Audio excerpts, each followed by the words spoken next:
again. I'm Kim with WEAU. I didn't see that before, my bad. The Senate today blocked an IVF bill. Do you have any comments you want to share about that, especially considering last time Trump was in Western Wisconsin, he shared his support for that? So I think we have to be careful here because the Senate did not block an IVF bill. The Senate blocked a ridiculous show vote bill that had no chance of passing.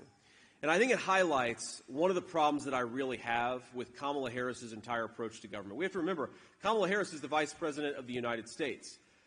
Chuck Schumer, her ally in Congress, is the Senate Majority Leader. You have in the U.S. Senate right now probably 100 votes or maybe 99 votes that support fertility treatment and want to make it easier for young women to get access to fertility treatment. Now, did Kamala Harris and Chuck Schumer come together and produce a bipartisan bill? No. They shoved through a vote today knowing it would have no chance of passing because they wanted to be able to say, we support IVF and the other guys don't. But that's not a real support of IVF. That's political showmanship, and I think Wisconsinites are sick of it. Let's do real legislation and real policy in this country, not these ridiculous show votes.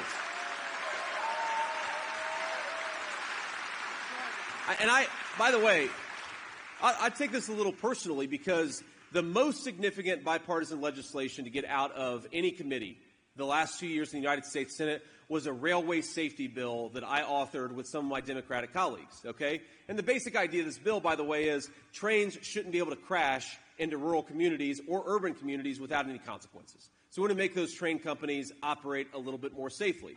That bill right now could pass the United States Senate. Chuck Schumer's not bringing it up because he's not interested in making policy. And Kamala Harris, she's not interested in making policy. They're interested in ridiculous show votes so that they can win elections. The American people deserve more. They deserve competent government. They deserve people who do things, who don't just talk about doing stuff.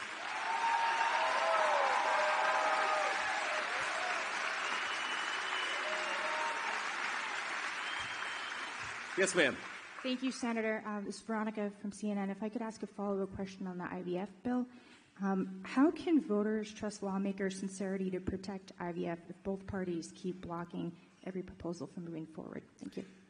Well, look, I just answered that question. And what I said is it is not an IVF bill. It's a Democrat show bill to say that they support IVF when if they really supported access to fertility treatments, they would pass legislation that did exactly that, and they would get every single person in the United States Senate to vote for it. It's really not that complicated here. The problem that Republicans have, just substantively, the problem Republicans have with the bill that they're pushing in the Senate right now is that it would be a huge infringement on religious liberty. I want to protect people's access to fertility treatments. I'd also like to protect Christian hospitals' right to conduct their hospitals as they see fit. And you can do both of those things. We're a big enough country.